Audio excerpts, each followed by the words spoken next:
transfers sent by the Russian Foreign Ministry to its embassies across the globe, most of them bearing a note that said the money was to be used to finance election campaign of 2016. A spokesperson for the Russian government said the money paid for overseas voting in its parliamentary election. On August 3 of last year, just as the U.S. presidential election was entering its final, heated phase, the Russian Foreign Ministry sent nearly $30,000 to its embassy in Washington.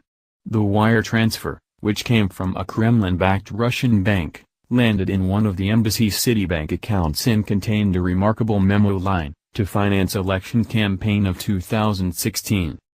That wire transfer is one of more than 60 now being scrutinized by the FBI and other federal agencies investigating Russian involvement in the U.S. election. The transactions, which moved through Citibank accounts and totaled more than $380,000, each came from the Russian Foreign Ministry and most contained a memo line referencing the financing of the 2016 election. The money wound up at Russian embassies in almost 60 countries from Afghanistan to Nigeria between August 3 and September 20, 2016. It is not clear how the funds were used. At least one transaction that came into the U.S. originated with VTB Bank, a financial institution that is majority-owned by the Kremlin. Before publication of this article, BuzzFeed News sought comment from both the Russian Ministry of Foreign Affairs and the Russian Embassy in Washington. Neither responded. Hours after the story was published, both entities issued statements on social media denouncing the story. The Foreign Ministry noted that it had previously announced that it would have 364 polling stations in 145 countries in order for Russians living overseas to cast ballots in a parliamentary election held September 18.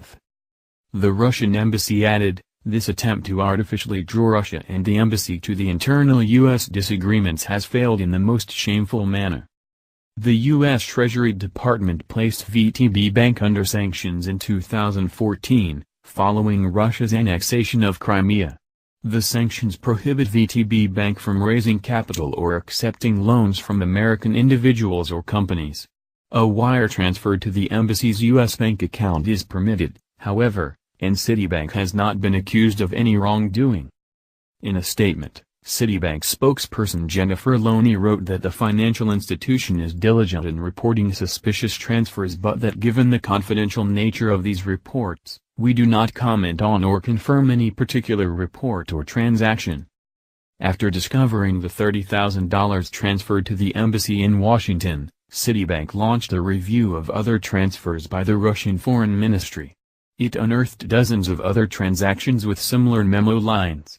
Compliance officers in Citibank's Global Intelligence Unit flagged them as suspicious, noting that it was unable to determine the financial, business, or legal purpose of the transactions. Much as checks include a memo line, wire transfers often include a note that states what the money is for. The note on this set of transfers did not indicate what election the money was to be used for, or even the country. 7 nations had federal elections during the span when the funds were sent, including the Duma, Russia's lower house of parliament. The FBI was first made aware of the suspicious transactions 2 months ago. 2 FBI sources said that FBI legal attaches in other countries are now investigating whether the money may have been used for the U.S. presidential election and, if so, how. A VTB spokesperson said in a statement, "VTB strictly conducts its operations in full compliance with applicable rules and regulations. The U.S. banks also monitor and abide by all the restrictions imposed by the Office of Foreign Assets Control." This past January, the United States Office of Director of National Intelligence, in a high-confidence assessment, concluded that Vladimir Putin personally signed off on an influence campaign to help Donald Trump win the presidency. Now, the FBI, a special counsel, and 3 congressional committees are conducting investigations. The committees have formally requested a wide range of banking and financial records on numerous individuals and businesses with ties to Russia from the Treasury Department's Financial Crimes Enforcement Network, or FinCEN for short. Specifically, The Senate Intelligence Committee asked FinCEN for any actions the agency took to support law enforcement or intelligence inquiries about these individuals and businesses, any documents it sent to the FBI, and any requests for information it sent to banks. A separate letter sent to the Treasury Department by the Senate Permanent Subcommittee on Investigations sought information on the sanctioned bank. These requests led to the discovery of the wire transfers. Two congressional sources said the Senate Intelligence Committee is aware of the transactions. Spokespeople for the committees would not comment. All financial institutions are required to tell FinCEN about any transactions they deem suspicious.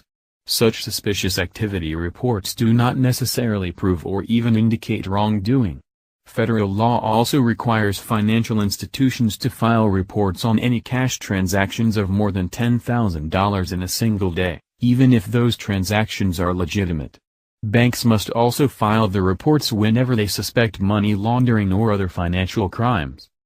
Following the congressional requests, Citibank turned over a range of financial documents. The material includes more than 650 suspicious transactions between November 2013 and March 2017 totaling about $2.9 million. That money was sent to 4 Russian accounts operating in the U.S., the Embassy, the Office of Defense, military, air and naval attaches, and Russian cultural centers in Washington and New York City. Most of these wire transfers were not related to the election, sources say, but are the subject of FBI scrutiny for their possible ties to Russian corruption and money laundering. The FBI and congressional investigators are now inspecting each of those transactions. One FBI special agent said the transfers are critical for the Bureau and lawmakers investigating Russia's interference in last year's presidential election. He said even if there is a logical explanation for the suspicious wire transactions, the FBI has to investigate what the money was used for. "We had an election and the intelligence community concluded Russia interfered in it," said the FBI agent. "How could we not investigate a suspicious financial transaction that contained a memo that said, 'Finance Election Campaign 2016'? Given the climate and what was in that memo line, it would be very irresponsible for us not to investigate. It's a good lead."